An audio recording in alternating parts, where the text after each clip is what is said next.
Pemirsa, selamat datang di Investa News. Kembali lagi bersama saya Iga Dias Retnandalas yang akan menemani Anda selama beberapa menit ke depan untuk membahas seputar dunia investasi edisi Selasa 7 Juni 2022. Berita pertama pada hari ini, pada penutupan perdagangan Senin, indeks harga saham gabungan ditutup terparkir di zona merah. IHSG mencatatkan koreksi 1,2% menuju ke level 7.096,58, di mana sepanjang perdagangan IHSG bergerak di rentan 7.056,18 hingga 7.194,54. Volume saham yang diperdagangkan sebanyak 25,77 miliar unit saham dengan nilai turnover sebesar 15,01 triliun rupiah. Sektor teknologi memimpin pelemahan dengan koreksi mencapai 4,35% dan diikuti sektor keuangan yang juga melemah 1,25%.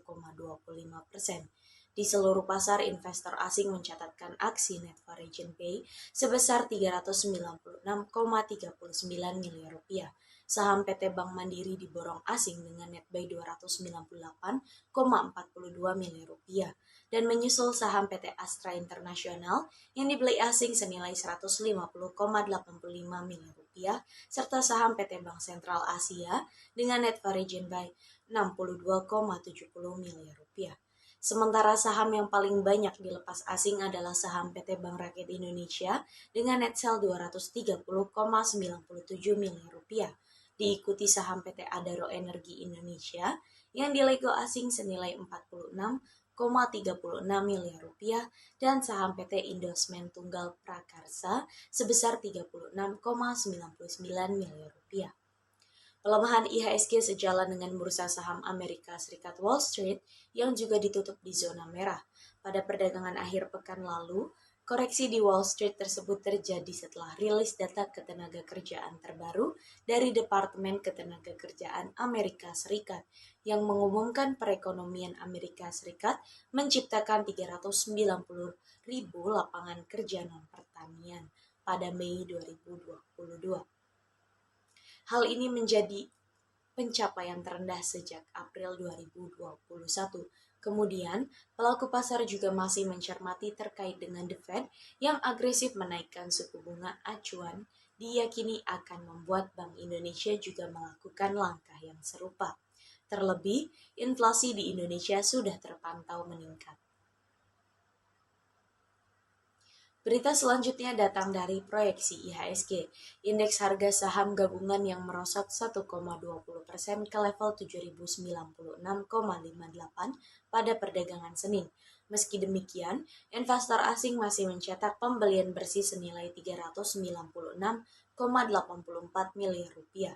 Analis Indoprimer Sekuritas Mino mengatakan penurunan IHSG kemarin disebabkan oleh faktor eksternal.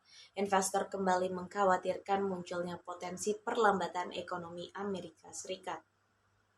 Alasannya, pelaku pasar menilai potensi Bank Sentral Amerika Serikat The Fed lebih agresif menaikkan suku bunga acuan kembali membesar.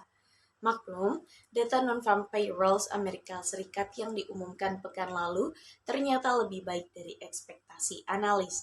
Jadi, Mino memprediksi hari ini IHSG masih berpeluang lanjut melemah.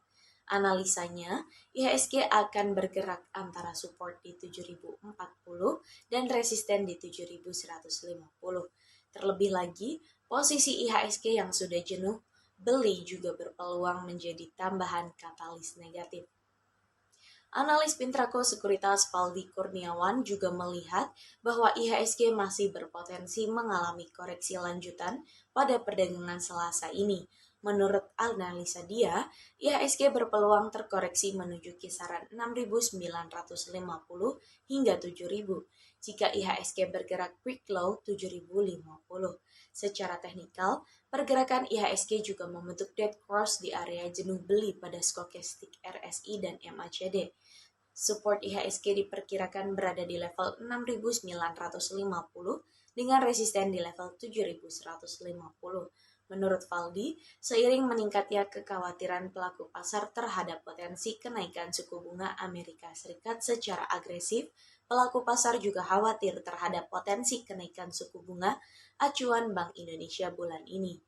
Dari dalam negeri, pelaku pasar juga menantikan data cadangan devisa yang dijadwalkan rilis pada 8 Juni 2022.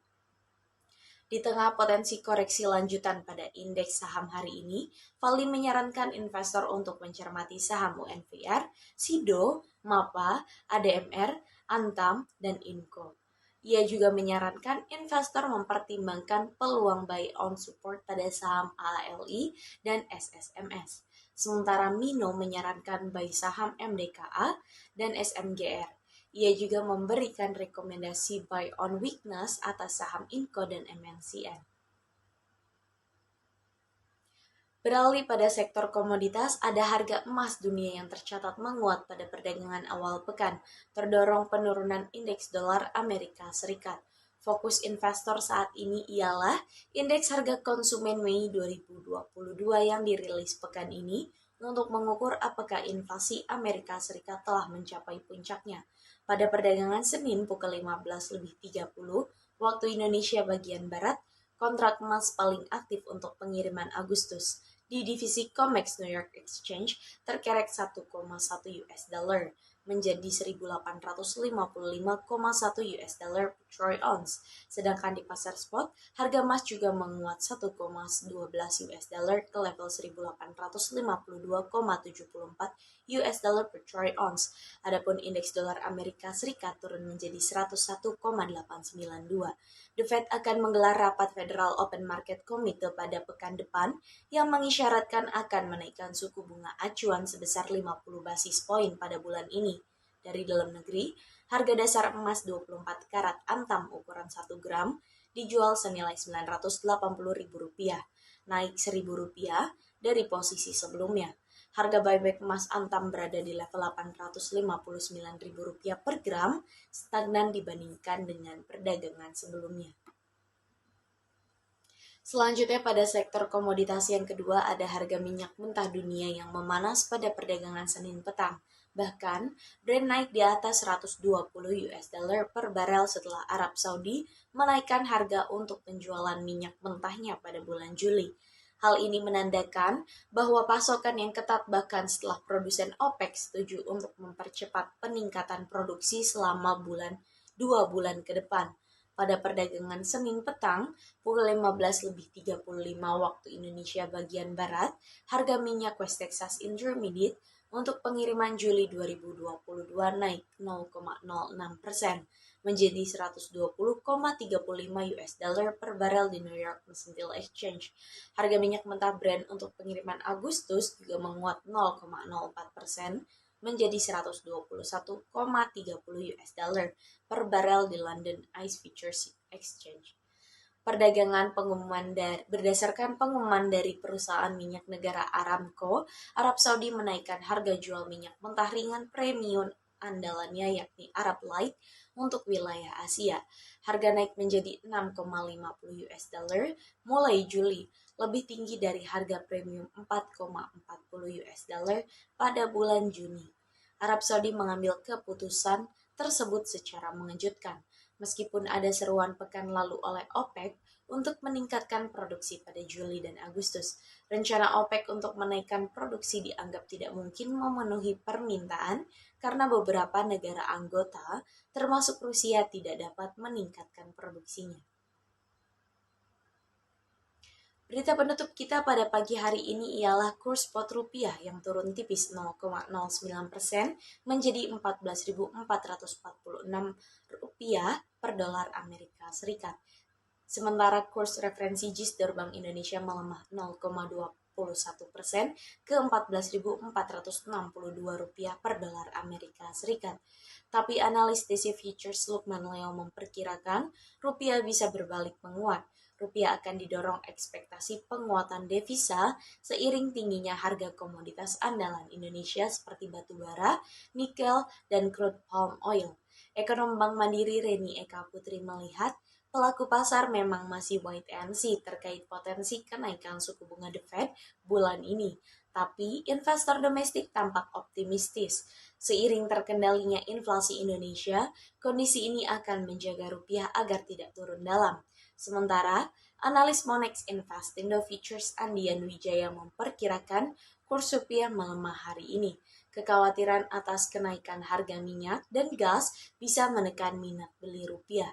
Andian memperkirakan kurs rupiah hari ini bergerak di rentan 14.400 hingga 14.550 rupiah. Perkiraan Reni rupiah bergerak antara 14.410 hingga 14.486 rupiah. Lukman memprediksi rupiah bergerak antara 14.400 hingga 14.550 rupiah. Berita tersebut menjadi berita penutup kita pada perjumpaan pagi ini. Saya Gadia Suratnandalas pamit undur diri, sampai jumpa.